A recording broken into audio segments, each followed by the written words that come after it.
Okay, the next one adalah coefficient of variation ataupun dipanggil relative dispersion. Okay, this coefficient of variation is used to see when we have two distribution, kita ada two set of data, and then we want to know whether which distribution ataupun which data are more dispersed or more reliable. Okay, so kita boleh gunakan coefficient of variation ataupun CV. Okay, it compares the standard deviation and the mean for distribution and convert this value to percent. Okay, kita punya notation adalah CV untuk coefficient of variation. The formula is the standard deviation divided by mean. Okay, multiply by 100%. Okay, CV is useful when comparing dispersion of two or more data distribution. Okay, when we want to compare the two distribution, which distribution is more reliable, so we can use the coefficient of variation. Okay, but when we want to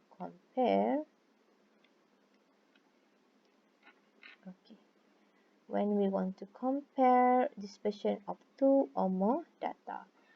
Okay, so macam mana this is dia punya formula. And then dia punya rule of thumb adalah if CV distribution of A is greater than the CV distribution of B, okay, data A dengan data B, data set A dengan data set B, we find the CV for both of the data set. And then if the CV for data set A is greater than the CV for data set B, then we can say that the distribution A is more dispersed or more spread than the distribution B. It means that the distribution B is more consistent. Kan, like I said before this, sebelum tadi, kita nak the distribution is less dispersed. Okay, kalau more dispersed means that the variability dia tinggi. Okay, bila variability besar ataupun the variance is sama juga dengan kalau variance is large, so it is not really good for the data set. Okay, so because of that, kita nak the distribution is less dispersed. So in this case, contoh yang ni, distribution A is greater than the CV of distribution B, so means that distribution A is more dispersed, and we can say that the distribution B is more consistent. Okay, so which is more consistent ataupun less dispersed ataupun boleh dipanggil juga stable, more stable than the distribution A. Okay, how to compare this? Kena cari dulu CV for each distribution, for each data set, and then compare the CV. Which CV having the less CV, then that data set we can say that that data set is more reliable ataupun more consistent or more stable. Okay, let's see the example. The mean and the standard deviation for the time taken to answer a quiz by a group of finance students were 16.45 and 5.42. Meanwhile, the mean and the variation and the variance to answer the same quiz by a group of marketing students were 20.25 and 53.88.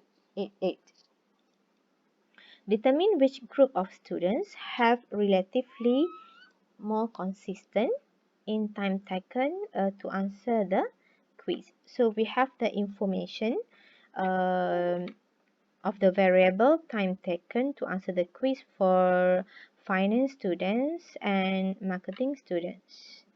Okay, so we write down the information that we have. Okay, for finance students. Okay, the mean is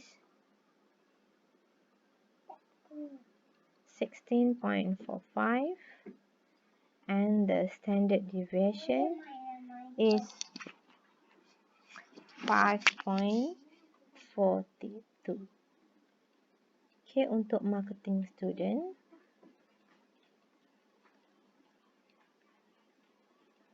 the mean is 20.25 and the standard deviation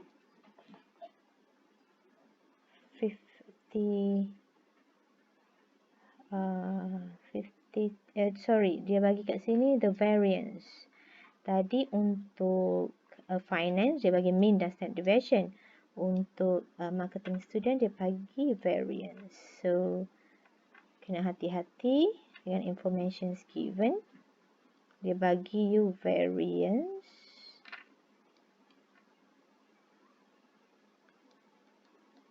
Variance is 53.8816.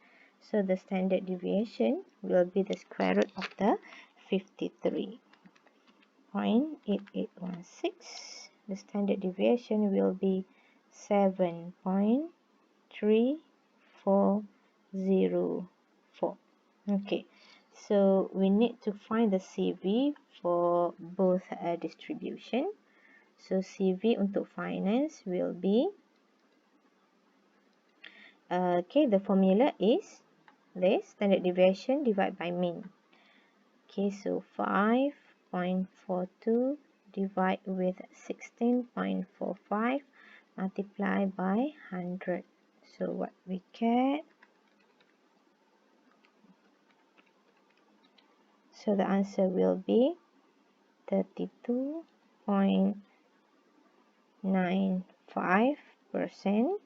Okay, CV untuk marketing student is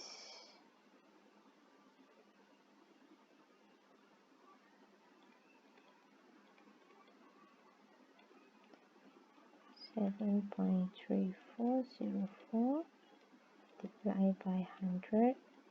So we got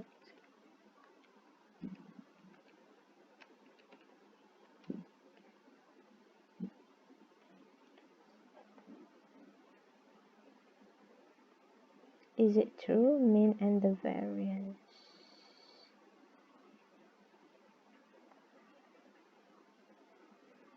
The mean is 20.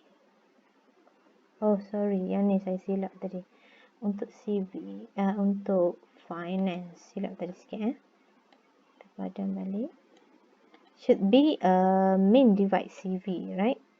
Mean divide CV. I buat tadi, sorry, mean divide standard deviation. I buat tadi standard deviation divide mean. So sepatutnya mean divide, sorry, betul dah betul, standard deviation divide mean, yang ni yang salah. Okay.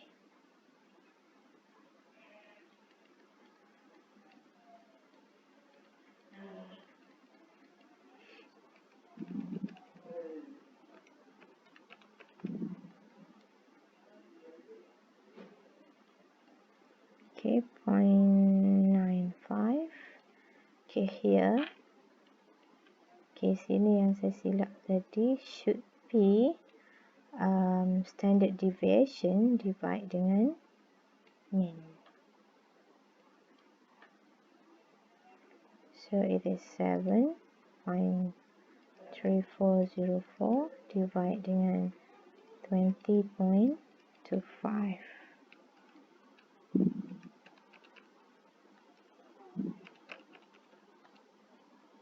It is 36.25%.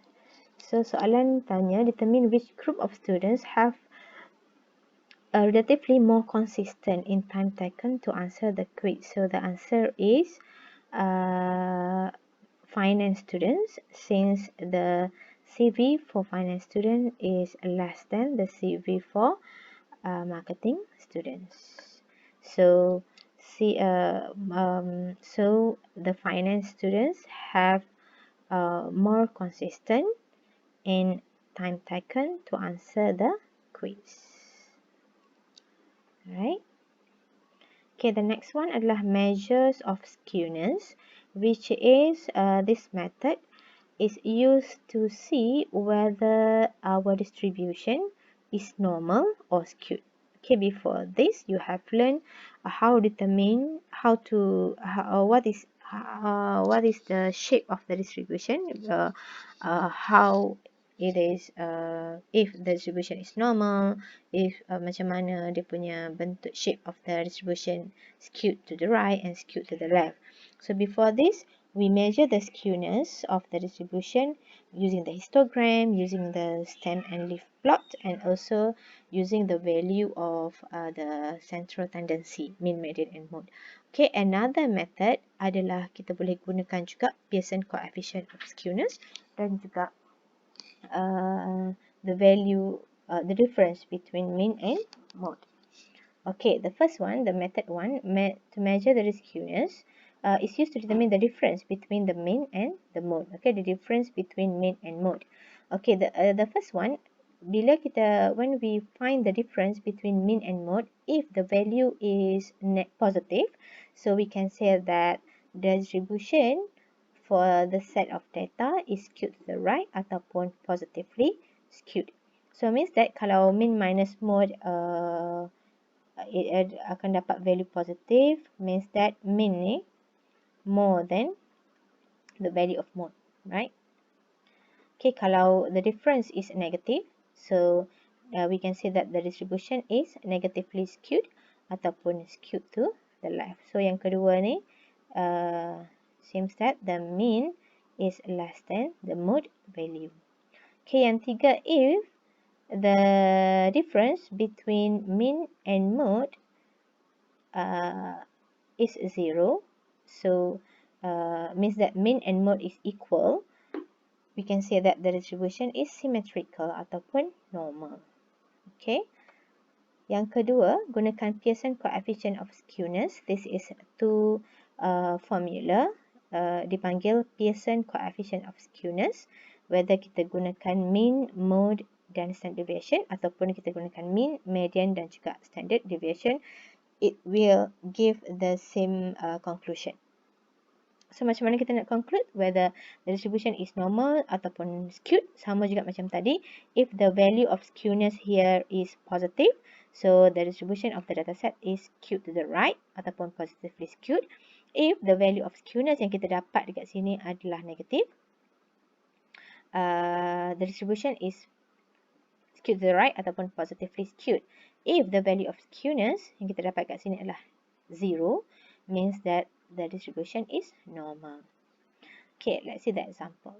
The length of stay on the cancer floor of SDMC were organized into a frequency distribution. The mean length of stay was 28 days, the median was 25 days, and the model length was 23 days. The standard deviation was computed to be 4.2 days. Is the distribution is symmetrical, positively skewed or negatively skewed? So we can use all the value here untuk tahu whether the distribution of the variable here, which is the length stay, is normal or skewed. So using all the information given, we actually boleh cari the difference between mean and mode saja, dan kita tengok whether the value is positive or negative ataupun 0, kan? So kita boleh ambil nilai mean minus dengan mode. Okay. Bila mean minus dengan mode, so the value of mean adalah 28 days and the mode adalah 23 days. So 28 minus 23, we will get 5, which is positive 5. So means that we can say that the distribution is positively skewed ataupun skewed to the right. Okay.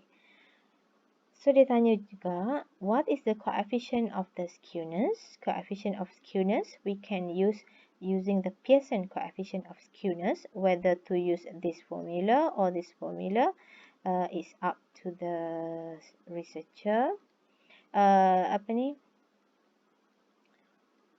Kena tengok jugalah the information given. So kat sini ada nilai median, nilai mode ada, standard deviation is given. So tak kisah, boleh gunakan either one of the formula. So, I ambil formula pertama, mean minus mode. Kita dah kira tadi 5. Divide dengan standard deviation is 4.2. So, seems that kita akan dapat positive value 1.19. So, it will give the same conclusion lah, sama ada gunakan method pertama ataupun gunakan method kedua, that we can conclude that the distribution of the length of stay is skewed ataupun positively skewed. Okay, so that is the measures of dispersion that you need to know for this chapter. Alright.